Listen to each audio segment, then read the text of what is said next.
오늘이 순국선열의 날입니다. 그래서 내 나라를 위해서 헌신하고 희생하신 순국선열들에게 우선 묵념을 하고 회의를 시작했습니다. 잠시 일어서서 자, 묵념.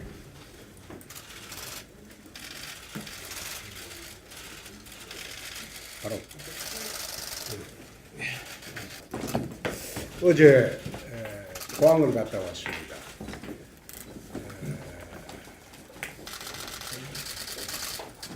내진 설계가 되도록 건축법이 바뀐 지가 꽤 됐을 건데 어제 포항에 사실 가보니까 내진 설계가 돼 있는 그런 건물들은 전체 건물의 20%밖에 되지 않는다. 그런 보고를 들었습니다. 앞으로 지진 다발 지역에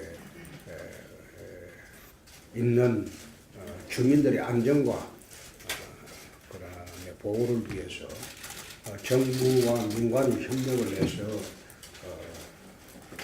정부 예산도 지원을 할 수 있도록 내진 설계를 하고 또 보강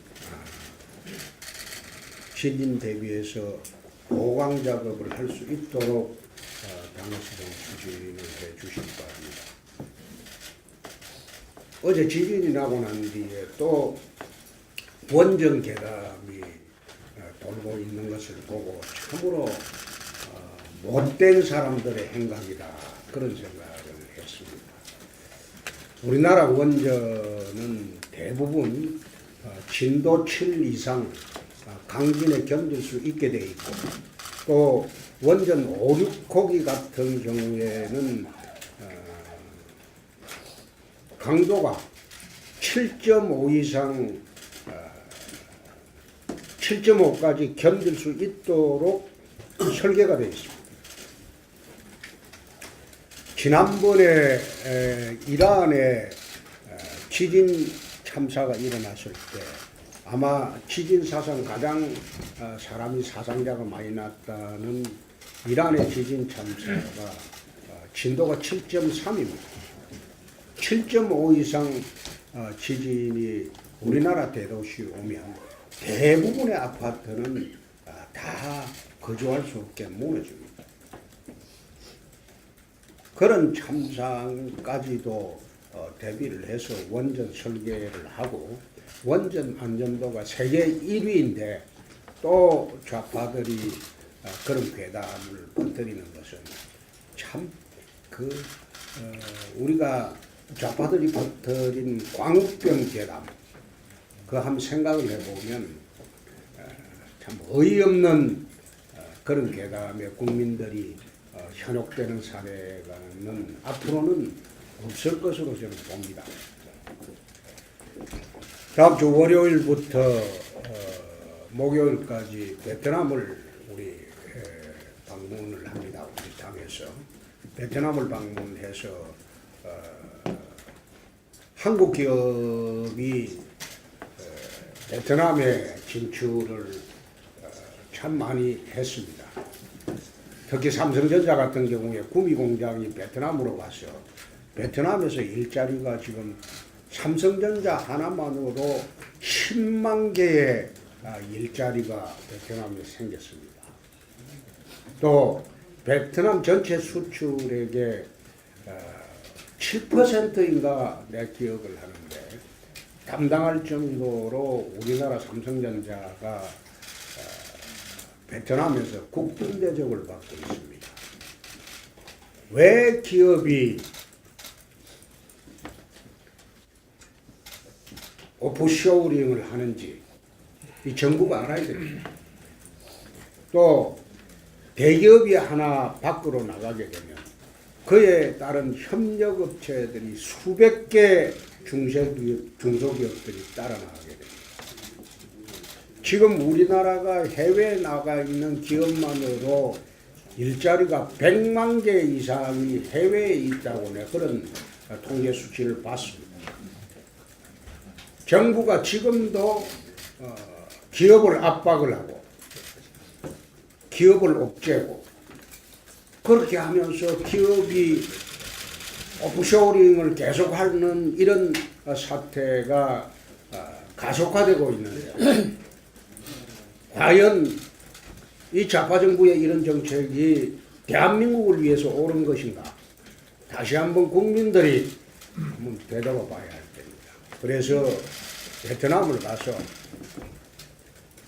우리 기업들이 다시 돌아올 수 있는 디쇼링강 할 수 있는 길이 뭔지 그걸 다시 한번 검토를 해보기 위해서 베트남을 갑니다. 얼마 전에 우연히 만난 중소기업인이 하는 말이 자기들이 곧 동남아로 나가겠다는 거예요. 한국에서는 도저히 기업을 할 수가 없다. 그 중소기업 업체인데 종업원 숫자가 얼마가 되느냐? 우리는 한 300명 됩니다. 자기들 중소기업인들 모임에서 대부분의 중소기업인들이 동남아로 나가자. 나갈 수밖에 없지 않느냐? 청년 실업이 지금 사상 최악입니다. 일자리 정부라고 그렇게 주장하고 청와대 일자리 수석 만든다고 난리를 쳤지만은 지금 청년 실업이 사상 최악입니다. 아마 연말 되면 내년에 졸업 시즌을 앞두고 일자리를 찾는 청년들이 일자리가 더더욱 없어짐을 알고 느끼고 이 정부의 경제정책이 왜 이 나라 미래를 위해서 맞지 않은가 그걸 알게 되는 게 내년 연말 연시가 되면 청년들이 제일 먼저 알게 될 겁니다. 자신들의 일자리가 자꾸 없어지고 사라지고 늘어난다는 것은 공무원 일자리인데 그렇게 늘어나면 그것은 바로 거리수로 가는 첩경이다. 그래서 우리 당에서 베트남을 가서 대한민국을 탈출한 이런 기업들이 리쇼링할 그런 조건이나 또 여건은 없는지 반면에 트럼프 행정부나 아베 일본 정부는 해외 나갔던 기업이 전부 국내로 돌아오고 있습니다. 돌아와서 일본 같은 경우에 청년 일자리가 넘치고 미국의 경제도 호전이 되고 있습니다. 유독 이 정부만 정반대의 길을 가고 있습니다. 완장차고 망나니 칸춤이나 추고 좌파 사회주의 정책을 끄리낌 없이 예산안에 넣어서 국회로 보내고 그야말로 지금 나라의 미래는 생각하지 않고 좌파 이념 구현에만 집중하고 있는 이 정부 앞날이 걱정스럽고 대한민국의 앞날이 걱정스럽습니다. 베트남에 가서 새로운 길을 한번 찾아보도록 하겠습니다. 우리 당은 긴급자금 지원 또 관련법 정비 등 후속 대책에 만전을 기하고 또 복구에 적극적 또 최대한 협력을 하겠다는 말씀을 다시 한번 드립니다. 오늘 대표께서 지적하셨지만 이러한 상황에서 일부 극렬 좌파 단체들이 국내 원전의 안전성에 대해서 과도하게 자극하는 이런 사회적 불안을 야기하고 있다는 말이 나오고 있습니다. 이 과거 광우병 괴담 같은 이런 극렬 좌파 단체들의 소위 괴담 유포 또 사회 불안감 조성 이런 행태에 절대 휘둘려서는 안 된다는 말씀을 분명히 드리고 또 원전 안전에 대한 과학기술적 검증된 사실을 국민에게 제대로 알려서 국민이 불안해하지 않도록 이렇게 관계 당국에서는 적극 노력해야 된다는 점을 지적합니다.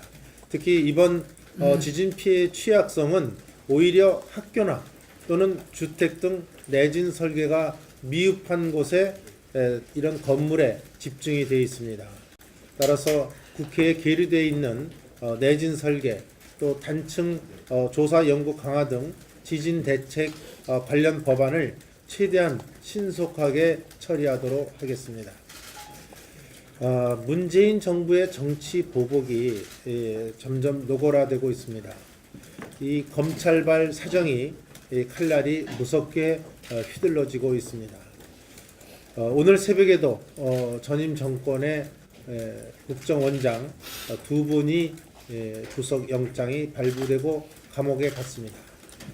저는 이 문제는 보다 법과 제도적 측면에서 근본적 대책을 마련하고 나라의 초속을 준비해 나가는 바르게 세우는 이러한 대책이 같이 병행되어야 된다고 보고 있습니다. 오직 전임 또는 전전임 정권에 대해서만 표적 수사를 진행한다면 그 의도가 의심받을 수밖에 없습니다.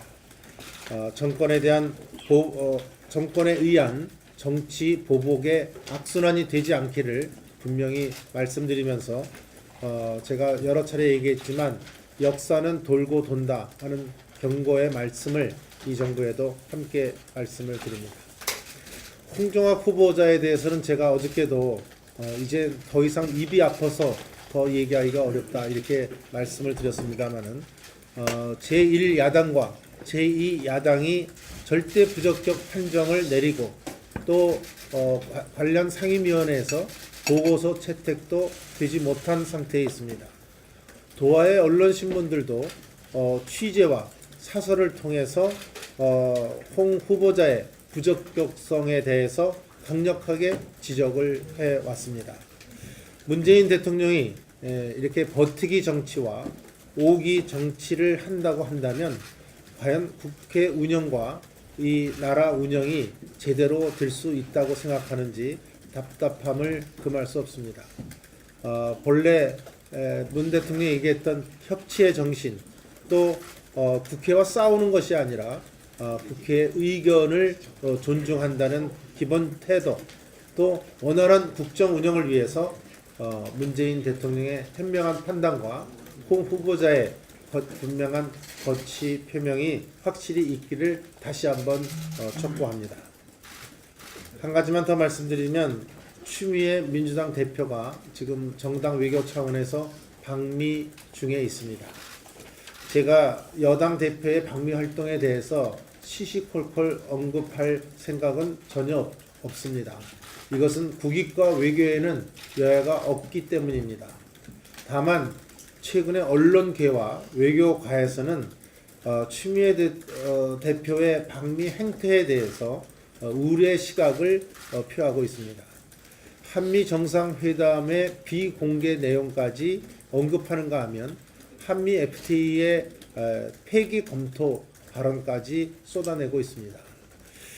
저는 마치 비공개 정상회담의 내용을 자신이 직접 들은 것처럼 이야기하고 또 한미 양국의 현안과 관련해서 정제되지 않은 자기 주장을 하는 것 자체가 저는 국익 차원에서 매우 적절치 않다고 판단합니다. 언론에서 얘기하는 것처럼 이 추미애 대표의 행태가 좌충우돌, 하이킥이라는 표현이 나오고 있는 이 상황에 대해서 저는 우려의 시각을 말씀을 드립니다. 국민과 국익을 위해서 미국의 방미 중에 언행에 신중을 기하면서 한미 간의 외교적 문제가 발생되지 않도록 조심스러운 처신을 해줄 것을 당부합니다. 이상입니다. 이철우 김태흠 최고위원님과 함께 지진 피해를 입은 포항을 방문을 했습니다. 지진에 따른 심각한 피해를 빨리 복구해드리고 도와드리기 위해서 우리 당은 신속히 포항 지진 대책 TF팀을 꾸렸습니다. 포항 북구가 지역구인 김정재 의원을 중심으로 해서 송석중 당 재해대책위원장님, 박맹우 국토위원님, 윤재옥 행안위원님, 김석기 교문위원님, 곽대훈 산업위원님, 최교일 기재위원님, 신보라 환노위원님이 함께 해주시기로 했고 TF팀은 제가 맡기로 했습니다. 당대표께서 말씀이 계셨습니다마는 우선 제일 급한 게 우선 정부 예산 내려가기 전에 행안부가 특별 교부금을 현지에서는 100억을 요청합니다마는 빨리 지원해서 추이를 막아 주시기로 부탁을 드렸고, 그 다음에 제일 급한 게 특별 재난 지역으로 선포가 되어 있는데 작년 경주에서 열을 걸렸는데 피해가 낱낱이 정확하게 파악이 되기 이전이라도 빨리 특별 재난 지역으로 선포를 하는 게 현지에서 제일 바라는 일이었습니다. 현재 예결위 개수조정 소위가 진행되고 있습니다만은 기상청과 행정안전부, 국토위 등 지진 관련되는 예산에서는 빨리 심의를 하도록 했고 필요한 조치를 취하도록 했는데, 문제는 경주 피해, 경주 지진 이후 예산을 조금 늘려가다가 이 정부에서 지진 예산을 18%나 감액해서 국회에다 넘겨 있다는 말씀을 드리고 이 부분을 보완하도록 하겠습니다. 특히 지진 문제의 근본적 해결을 위해서 연구와 정책을 수립 담당할 지진방재연구원의 설립을 이번 예산에서 연구비라도 바로 조치하도록 하고, 또 특별히 교육 교부금이 초중등 학생을 위해서 쓰는데 학생 수는 2000년부터 작년까지 30%가 줄어들었습니다. 학생은 줄어들었는데 돈은 2000년에 15조에서 내내 50조로 3배 이상 늘어납니다. 정부 각 부분에서 가장 재정적인 여유가 많은 것이 교육부입니다. 그런데 이번에 가보니까 학교도 엿가락처럼 휘어져 있고 했습니다. 그래서 빨리 학교를 점수 파악을 해서 내진 설계와 취약한 학교 건물은 일정 등급 이하에 대해서는 다시 짓든지 보강하는 조치를 교육부가 취해 주시기를 부탁을 드립니다. 국정감사가 이제 끝이 났습니다. 이렇게 2017년 국정감사 백서를 발간을 했습니다. 처음 문재인 정부의 무능 심판 국감이라 해서 무심 국감으로 시작했습니다. 안보 불안, 퍼주기 경제 재정, 무능 인사, 졸속 행정, 좌파 편중, 원조 적폐를 중심으로 철저히 심판을 해서 담아냈습니다. 앞으로 국정조사, 감사원 감사 청구, 검찰 고발, 예산 삭감, 당 정책 예산의 TF 활동 같은 후속 조치에 활용해서 국민이 편안하게 생활할 수 있도록 하는데 열과 힘을 다하도록 하겠습니다.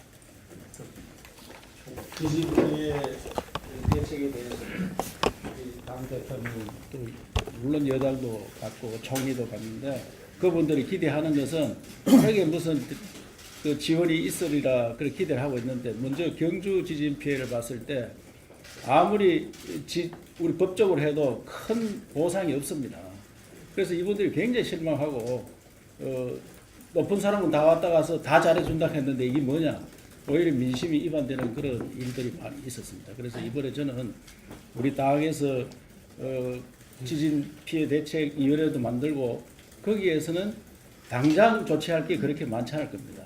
앞으로 법을 바꾼다든지 이런 일들이 있을 건데, 그래서 이번에 그 대책위원회에서 성금을 걷어서 좀 빠르게 지원할 수 있는 방안을 강구하고 우리 당에서도 특별히 그게 성의를 좀 보일 수 있도록 해줬으면 좋겠다는 말씀을 드리겠습니다. 어제도 오늘도 우리의 동지가 한 명씩 사라지고 있는 것이 눈에 보입니다. 왜 그럴까요?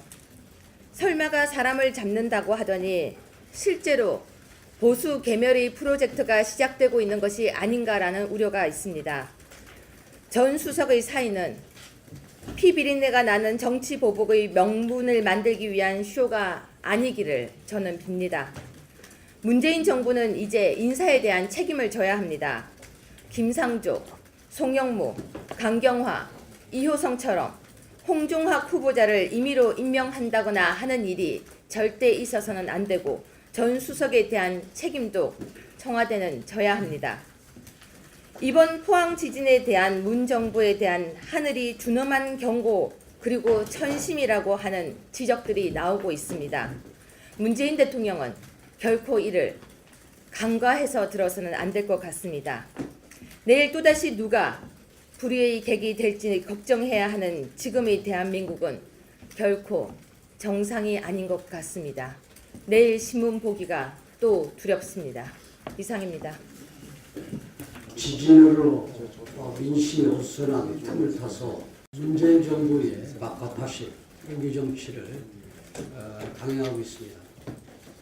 어제 문재인 대통령이 홍종학 중소벤처기업부 장관 후보자 임명을 강행하겠다는 선전포고를 하고 국회 인사청문회 청문 결과 보고서를 재승부해달라고 요청했는데 좌파들이 그토록 의미를 두는 촛불 민심이 홍종학 같은 위선자, 이중인격자를 장관시키라는 것은 아닐 것입니다. 홍종학 후보자는 이중인격, 모련치, 위선의 극치로 이런 사람도 줄만 잘 서면 장관 후보자가 될 수도 있다는 것을 보여준 것만으로 충분합니다. 홍종학 후보자는 우리나라 편법 상속의 새 지평을 연 것만으로도 충분합니다. 홍종학 후보자 지명을 당장 처리하기 바랍니다. 어제 방통위가 박문진 이사장직을 물러난 고용주 이사의 이사직마저 해임하겠다는 고지 통보를 했습니다. 고용주 전 이사장의 이사직은 후 여권인 우리 자유한국당에서 추천한 자리로 엄연히 우리 당의 목이고 그 임기도 2018년 8월까지입니다. 당연히 우리 당과 협의 없이 해임할 수 없는 자리입니다. 그런데 문재인 정부의 방통위가 여야 간 정치적 합의와 약속에 따라 주어진 야당목의 이사 권한까지 강탈하겠다고 나서고 있습니다. 한마디로 정치적 파트너인 저희 당을 능멸하고 모멸감을 주겠다는 것으로 독재국가에서나 있을 법한 행태입니다. 우리 당은 불법적 이사교체로 박문진을 장악하고 또 고용주 박문진 이사장 자리를 강탈하고 김장겸 MBC 사장을 해임하도록 하는데 앞장섰던 이유선 방통위원장 해임 촉구 결의안 통과를 위해 총력을 기울일 것을 다시 한번 다짐합니다. 이상입니다. 네, 먼저 무자비하고 앞뒤 안 가리는 정치 보복으로 인해서 이 정치권에서 가장 필요한 정책 논의가 완전히 사라진 것에 대해서는 매우 답답하다는 말씀부터 먼저 드리겠습니다. 정책에 대해서 한 말씀 드리겠습니다. 청년이라는 브랜드가 실종된 문재인 정부에 대해 말씀 올리겠습니다.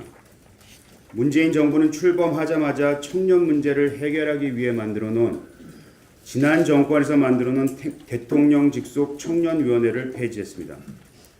청년층 문제의 심각성을 감안할 때 아무런 대비책 없이 전 정권에서 만들었다는 이유만으로 일괄적으로 폐지하는 것은 문재인 정부가 청년 문제 해결 과제의 후순위로 밀렸다는 반증입니다.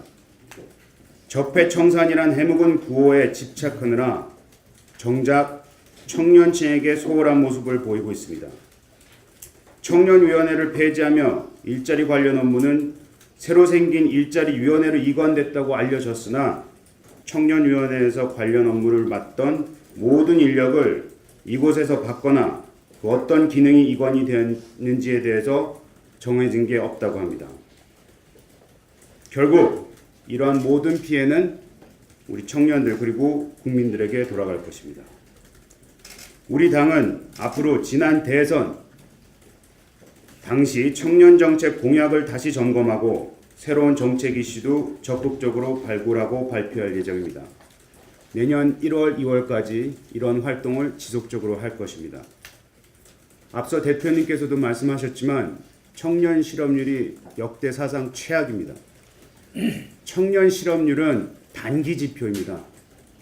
지금 정권이 출범한 지 6개월이나 됐는데도 불구하고 만약에 청년 실업률에 대해서 과거 정부를 탓한다면 멈추시길 바랍니다. 이 청년 실업률만큼은 순전히 지금 정부의 잘못입니다. 그리고 앞으로도 이 청년 실업률은 나빠질 게 뻔합니다. 이상입니다. 남현철, 박영인, 양승진, 권재근, 권혁규, 세월호 미수습자 5분의 명복을 다시 한번 빌고 하늘나라의 부디 좋은 곳으로 가셔서 영면하시기를 바랍니다. 단장의 고통을 안고도 나라와 국민을 위해 수습 포기를 선언하신 미수습 유가족께도 다시 한번 깊은 애도와 감사의 말씀을 자유한국당은 드리겠습니다. 참사 1311일 동안 같이 고통을 함께 하신 국민께도 감사를 드립니다. 특히 헌신적으로 참여하신 전국의 수많은 자원봉사자 그리고 진도 국민 여러분들께도 감사와 존경의 마음을 자유한국당이 전하겠습니다. 그간 세월호의 아픔을 정치 도구의 정치 투쟁의 도구로 삼고 그토록 울고먹었던 모든 단체, 정치 세력들도 이제는 자숙하고 정치적 악용을 중단하기를 촉구합니다. 문재인 정부는 다시는 국민 안전을 위협하는 그런 것들이 우리 대한민국에 남아있지 않도록 제도와 관행을 잘 고치고 뿌리 뽑아서 국민의 생명과 안전을 보호하고 다시는 이런 비극적 참사가 없기를 노력을 기울여 주시기를 촉구합니다. 우리 자유한국당도 국민 안전 정책에 만전을 기하겠다라고 하는 약속을 국민 여러분께 드리겠습니다. 불을 좀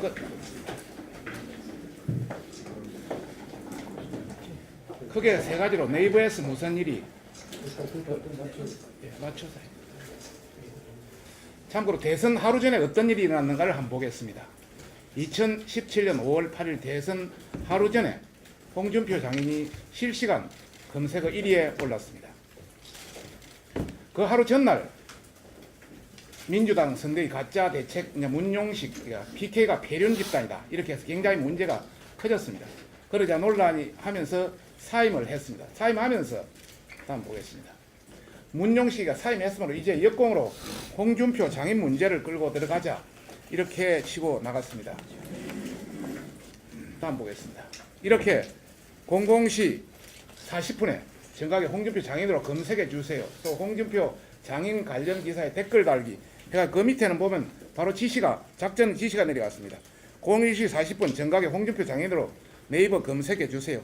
검색 후 연관 검색에 모조리 클릭하세요. 홍준표 장인 관련 기사에 댓글을 다세요.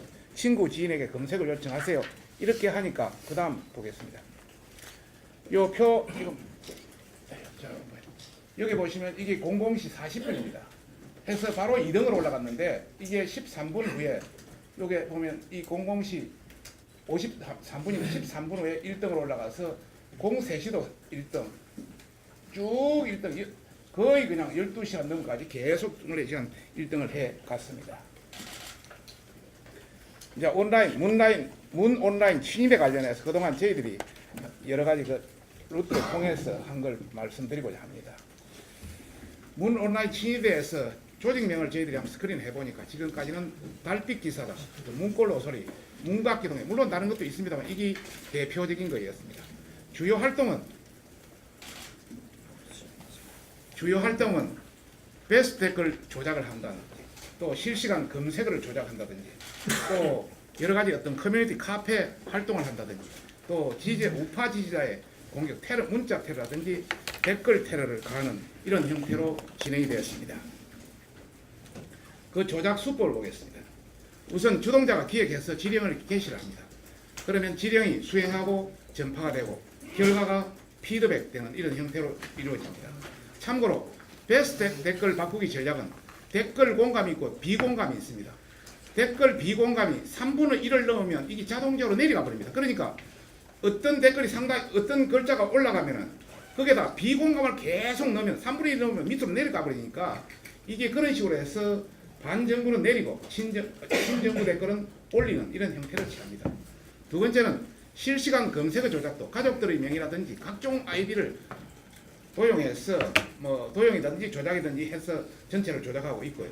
또 일부 매크로 IP 우회 프로그램을 통해서 하고 있다. 또 그가 올려서 SNS 노하우도 같이 공유한다. 네이버 아이디를 여러 개 만들어라. 또 베스트 댓글을 올리는 방법은 이런 것이다. 페이스북 활동 가이드는 이런 것이다. 이렇게 해서 각기 서로 형태를 취하고 있습니다.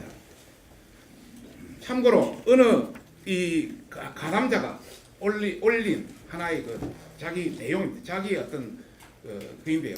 문골 오소리 활동했다. 모든 걸 밝힌다 하면서 상세히 읽지는 않겠습니다만 여기 보시면은 모든 가족 아이디를 동원해가면 새벽까지 비공감을 눌러서 결국 베스트 댓글에서 내리고 나서부터 무슨 짓을 했는지 생각이 들더라. 그 다음에 분명히 전략자는 사람이 있다. 그리고 트윗에 링크가 뜨면 타고 들어가서 댓글을 쓰거나 비공감 또는 공감을 몰아주는데 행동 요령이 있다. 또 모든 정부의 부정적인 기사는 반박하는 행동 요령이 있다. 거기에만 따라서 공감, 비공감 해주고 댓글 쓰기만 하면 되는 거다. 이건 진짜 뭐라 하겠을 때는 다들 썼다 지웠다 하고 그리고 본인 댓글 삭제가 왜 이리 많냐는 식으로 베스트 댓글을 흘리면 이 베스트 댓글이 사라진다. 이런 쪽으로 여러 가지 형태들이 진행되고 있습니다. 인위적 조작의 댓글 흔적을 저희들이 한 30건을 분류해서 한번 보니까 전체적인 논리는 세 가지 형태였습니다. 이슈, 뉴스 댓글은 30분 만에 다 내리는 그렇게 뉴스가 이슈가 되면 30분 전에 모든 작전이 이루어진다. 그리고 초기 반문 댓글은 내리고 신문 댓글은 올리는 이런 형태로 이루어진다. 두 번째는 주동자가 좌표 및 논리를 제공해서 특정 시간대 댓글을 집중하고 작전 지침을 제시하면 여기에 의해서 작전 개시가 되고 같이 이루어진다. 그리고 실시간 검색의 경우도 특정 시간 비정상적으로 12시, 2시, 4시, 6시 이런 식으로 공격 시간에 들어가면 그게 자동적으로 이루어진다. 그리고 모든 뉴스를 다 커버는 불가능하기 때문에 메인 뉴스 중심, 베스트 댓글 중심으로 신문 댓글로 이루어진다. 이런 형태였습니다. 이런 조작 사례를 저희들이 쭉 했는데 지금 대표님 앞에도 있습니다만은 요 대표님 원내대표님 앞에 요 이런 조작 사례를 전부 이렇게 저희들이 한 건 한 건을 다 했습니다. 많은 내용이 많기 때문에 일단은 그 제목을 말씀드리면 포털 뉴스 댓글 조작 사례입니다. 우선 1-1 문친위대간 포털 뉴스 달린 특정 댓글 비공감 공격 지시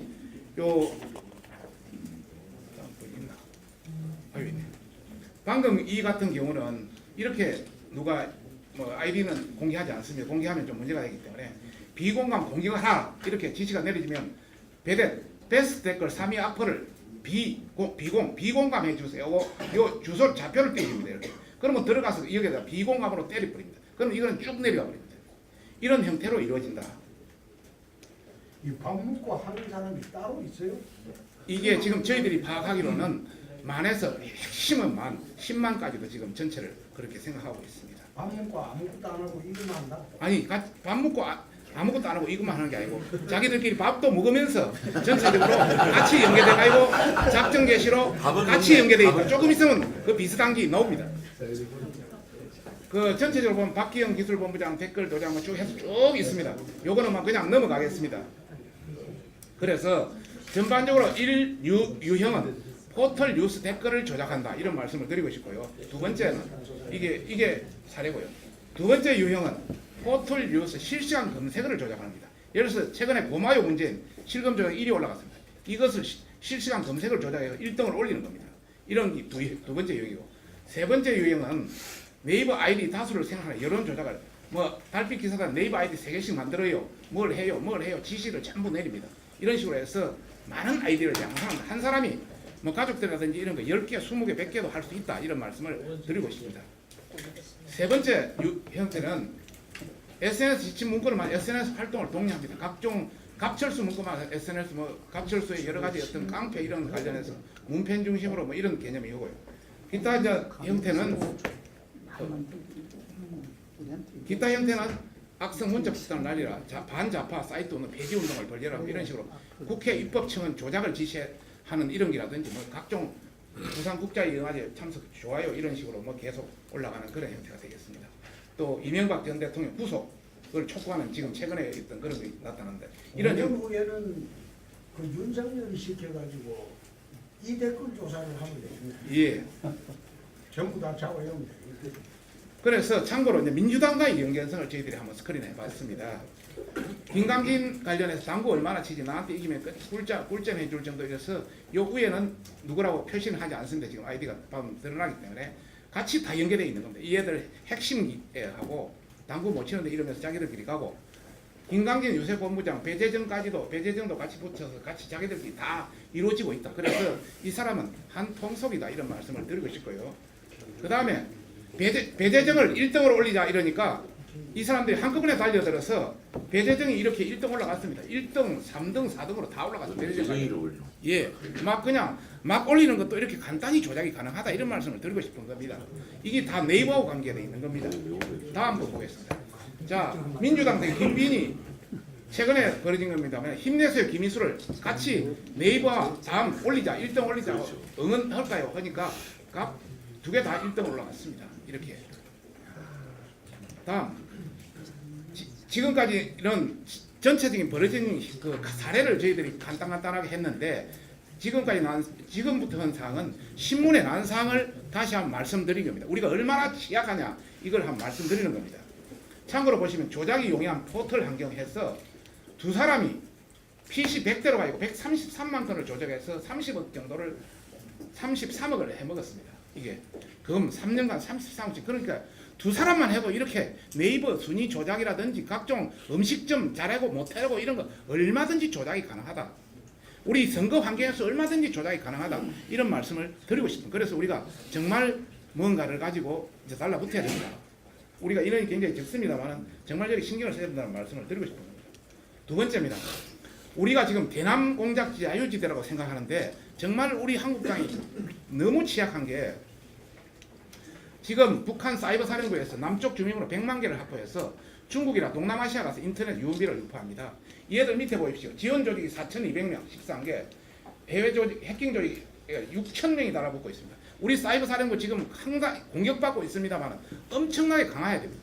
북한은 아주 엘리트들이 붙어가 이렇게 하고 있는데 우리는 엘리트가 아니라 엘리트 아닌 사람이 들어가서 지금 개박살이 나고 있으니까 말이 안 되고 더욱이 더 우리한테 문제인 것은 지금 이 사람들이 공격 루트가 어디겠습니까?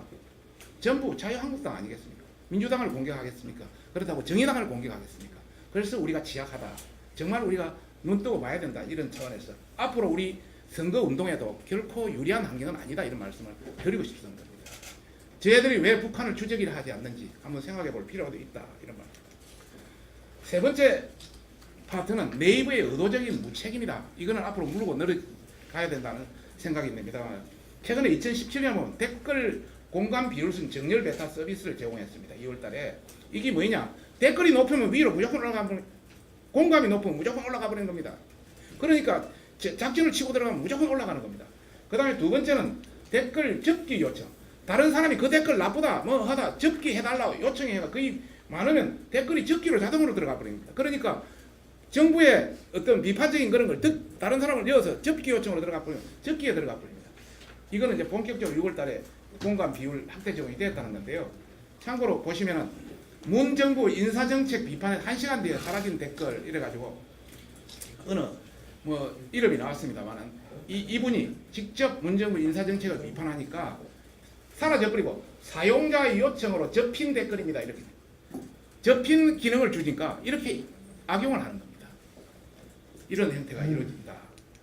그 다음에 방금 아까 전에 공감 순위로 이렇게 배열을 하다 보니까 전부 작전을 쳐 전부 문 대통령 부산영화제 2,000건, 뭐 김동연 1,200건, 평창 문 대통령 문 대통령 전부 문 대통령 공감한 비율이 올라가요. 그게 다 위에 순위로 다 떠버린 겁니다. 이 공감 순위 되니까 이런 형태의 어떤 그런 게 있다. 내부의 선거 개입에 대해서 한번 뭐 지금까지 신문에 약간 넣은 것도 있고 제가 국정감사에 집중적으로 파고들어서 그한 것도 있습니다만 한번 간단히 말씀드려보겠습니다. 다 아시겠습니다만 네이버가 회원수가 4,200만, 하루에 보는 방문자가 2,700만입니다. 매출이 4조 원이고 영업이익 1조입니다. 방송 3사나 모든 일간지를 다 보태도 많습니다. 참고로 여론 집중도 조사는 55.4%, 전 신문 방송보다 높고 검색 엔진 1위의 비율은 90%, 87%가 네이버를 봅니다. 그리고 광고 점유율을 보시면 보시다시피 24% 3조 원인데 방송 3사, 지상파, 신문사 모든 거 합쳐서 2조 7천억입니다. 그것보다 더 많다. 그러니까 네이버에 집중돼 있다. 이런 말씀을 드리고 싶은 겁니다. 다음은 서울대 팩트체크, 뭐 일부 나왔습니다만, 저도 일부 늘어졌습니다만, 2017년 3월, 올해 3월에 대선 후보 SNU 서울대 팩트체크를 시작했습니다. 그리고 4월 달에 네이버 대선 페이지에 이걸 게시를 했습니다. 참고로 각 그 신문사에서 네이버에 너희들은 우리 신문 기사를 쓰니까 우리한테 돈을 달라 하니까 네이버가 그게 주면 앞으로 끝까지 물고 늘어지니까 서울대다 10억을 이렇게 제공합니다. 그러면서 팩트 체크를 하게 된 겁니다. 그런데 문제는 서울대 착시효과. 서울대라면 다 국민들이 인정하지 않습니까?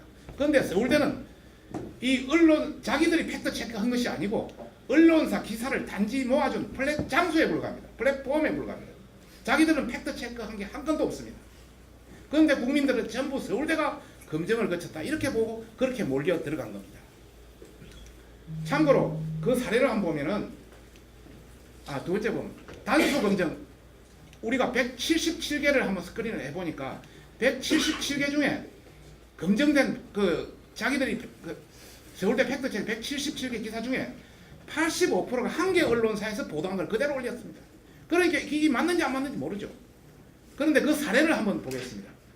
우리가 대표님의 문 대통령 판도라 영화 한 편 보고 원전 중단했다 말을 했습니다. 그냥 거짓이라고 바로 게시해버렸습니다. 거짓은 아니거든요.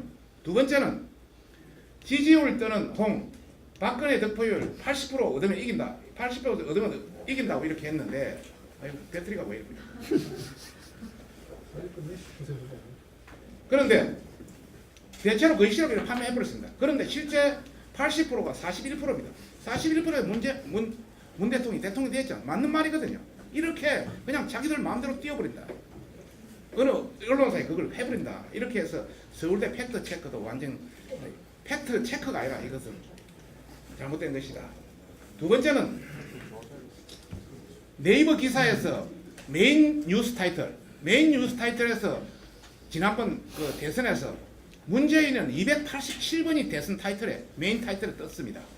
홍준표 대표님은 82번, 안철수는 170번. 이렇게 기울어진 운동장이 되니까 전 국민이 하루에 2,700만이 보는데 왜 안 기울어지겠냐.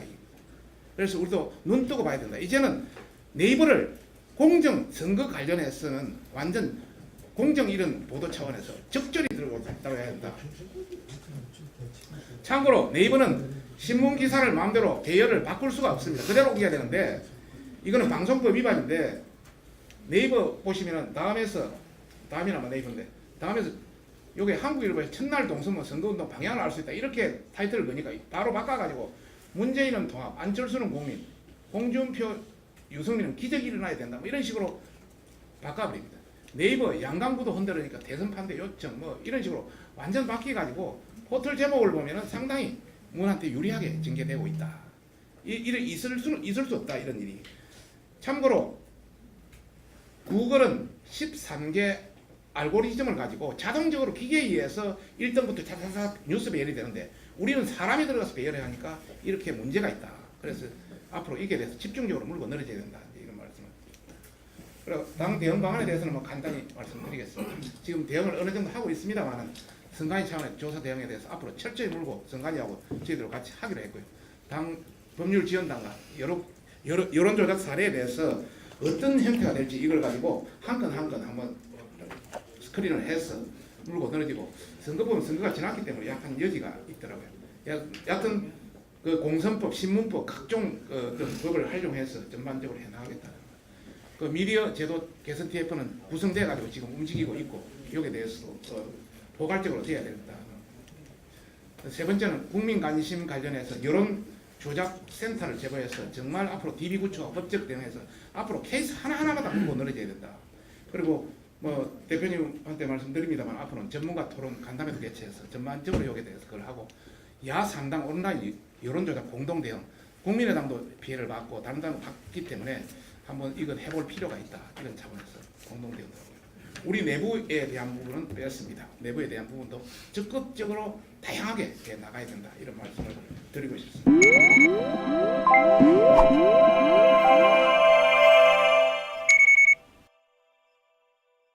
사람이 사상자가 많이 났다는 이란의 지진 참사가 진도가 7.3입니다. 7.5 이상 지진이 우리나라 대도시 오면 대부분의 아파트는 다 거주할 수 없게 무너집니다. 그런 참상까지도 대비를 해서 원전 설계를 하고 원전 안전도가 세계 1위인데 또 좌파들이 그런 괴담을 퍼뜨리는 것은 참 우리가 좌파들이 퍼뜨린 광우병 괴담 그 한번 생각을 해보면 참 어이없는 그런 괴담에 국민들이 현혹되는 사례가는 앞으로는 없을 것으로 저는 봅니다. 다음 주 월요일부터 목요일까지 베트남을 우리 방문을 합니다. 우리 당에서 베트남을 방문해서 한국 기업이 베트남에 진출을 참 많이 했습니다. 특히 삼성전자 같은 경우에 구미 공장이 베트남으로 가서 베트남에서 일자리가 지금 삼성전자 하나만으로 10만 개의 일자리가 베트남에 생겼습니다. 또 베트남 전체 수출액의 7%인가 내 기억을 하는데 담당할 정도로 우리나라 삼성전자가 베트남에서 국빈 대접을 받고 있습니다.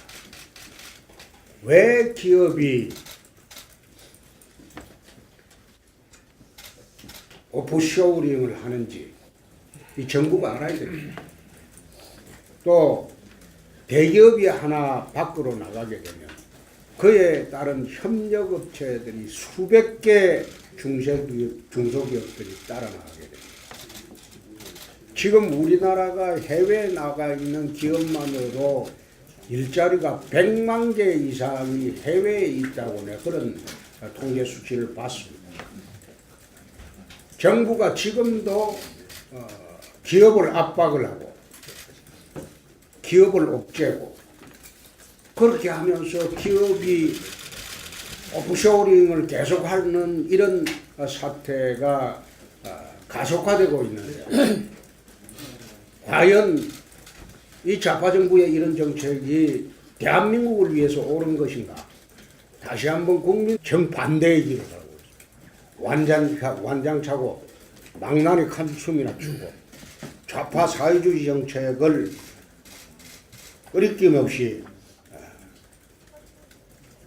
예산안에 넣어서 국회로 보내고 그야말로 지금 나라의 미래는 생각하지 않고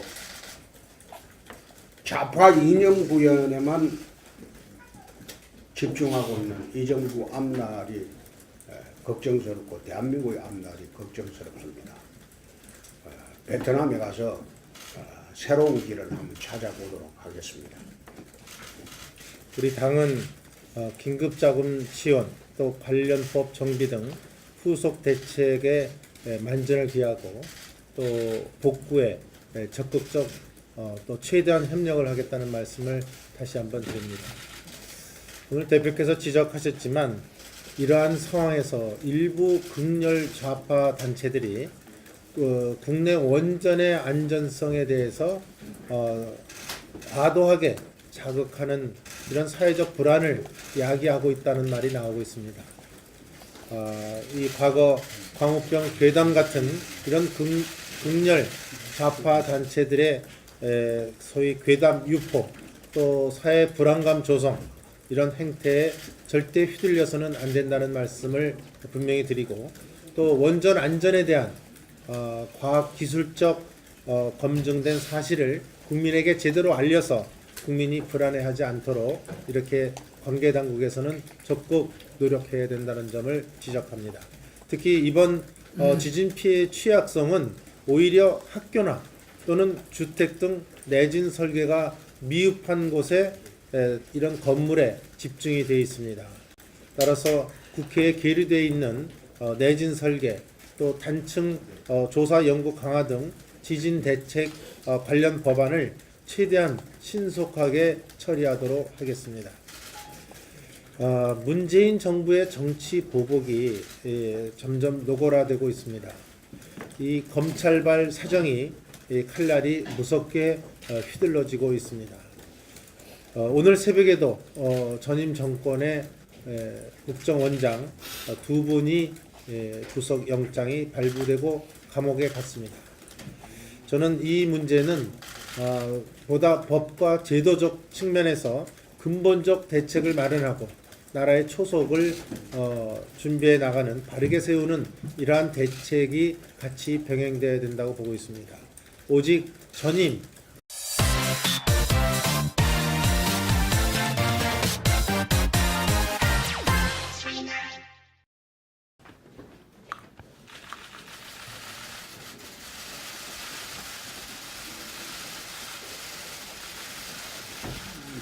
오늘이 순국선열의 날입니다.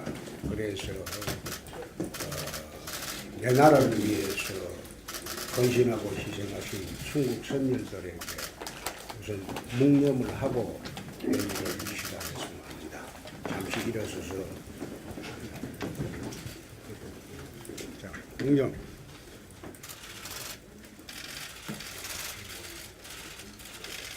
바로 어제 포항을 갔다 왔습니다.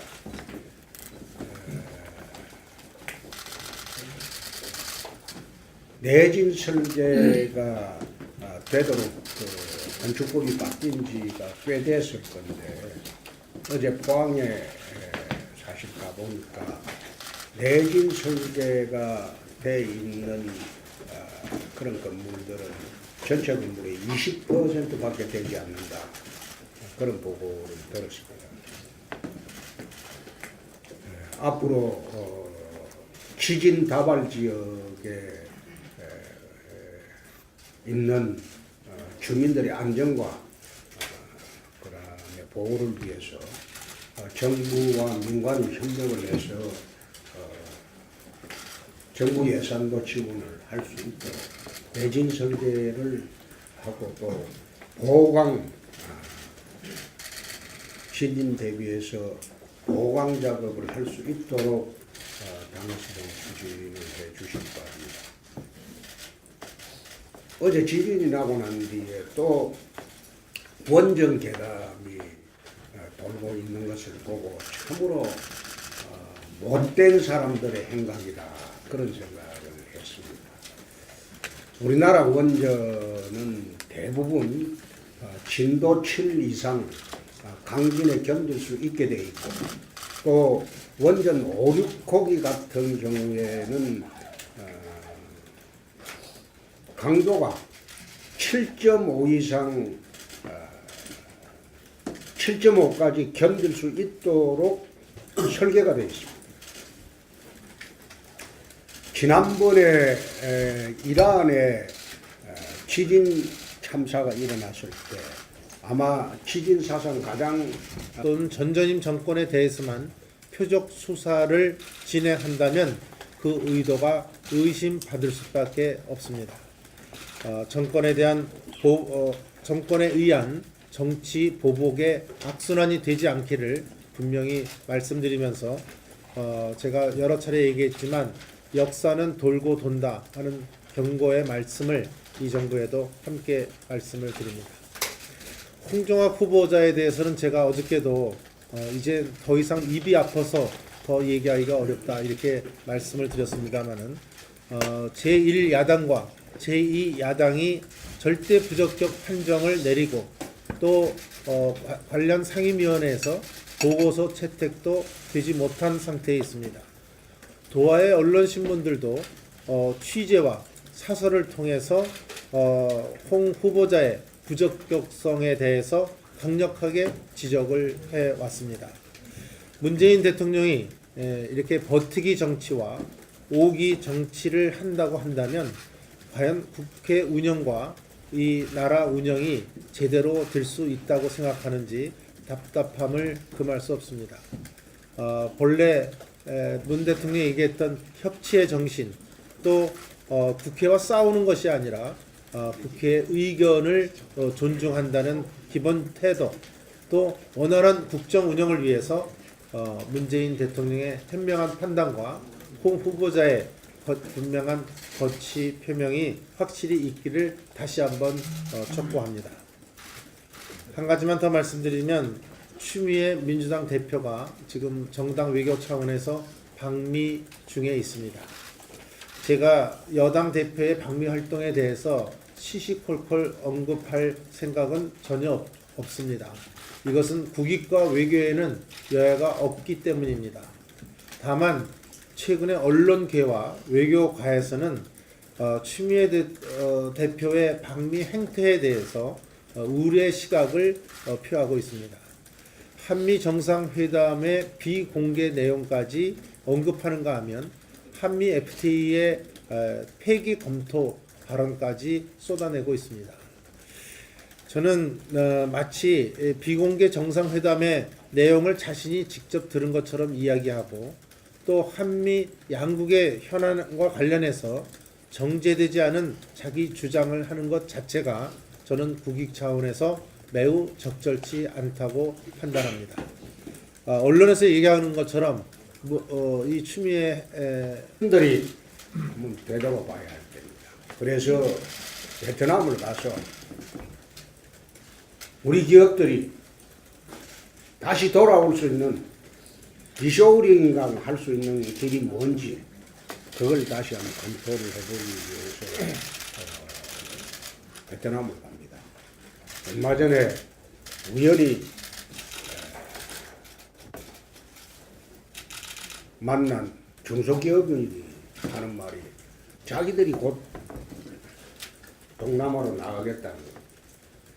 한국에서는 도저히 기업을 할 수가 없다. 그 중소기업 업체인데 종업원 숫자가 얼마가 되느냐? 우리는 한 300명 됩니다. 자기들 중소기업인들 모임에서 대부분의 중소기업인들이 동남아로 나가자. 나갈 수밖에 없지 않느냐? 청년 실업이 지금 사상 최악입니다. 일자리 정부라고 그렇게 주장하고 청와대 일자리 수석 만든다고 난리를 쳤지만은 지금 청년 실업이 사상 최악입니다. 아마 연말 되면 내년에 졸업 시즌을 앞두고 일자리를 찾는 청년들이 일자리가 더더욱 없어짐을 알고 느끼고 이 정부의 경제정책이 왜 이 나라 미래를 위해서 맞지 않은가 그걸 알게 되는 게 내년 연말 연시가 되면 청년들이 제일 먼저 알게 될 겁니다. 자신들의 일자리가 자꾸 없어지고 사라지고 늘어난다는 것은 공무원 일자리인데 그렇게 늘어나면 그것은 바로 거리수로 가는 첩경이다. 그래서 우리 당에서 베트남을 가서 대한민국을 탈출한 이런 기업들이 리쇼링할 그런 조건이나 또 여건은 없는지 반면에 트럼프 행정부나 아베 일본 정부는 해외 나갔던 기업이 전부 국내로 돌아오고 있습니다. 돌아와서 일본 같은 경우에 청년 일자리가 넘치고 미국의 경제도 호전이 되고 있습니다. 유독 이 정부만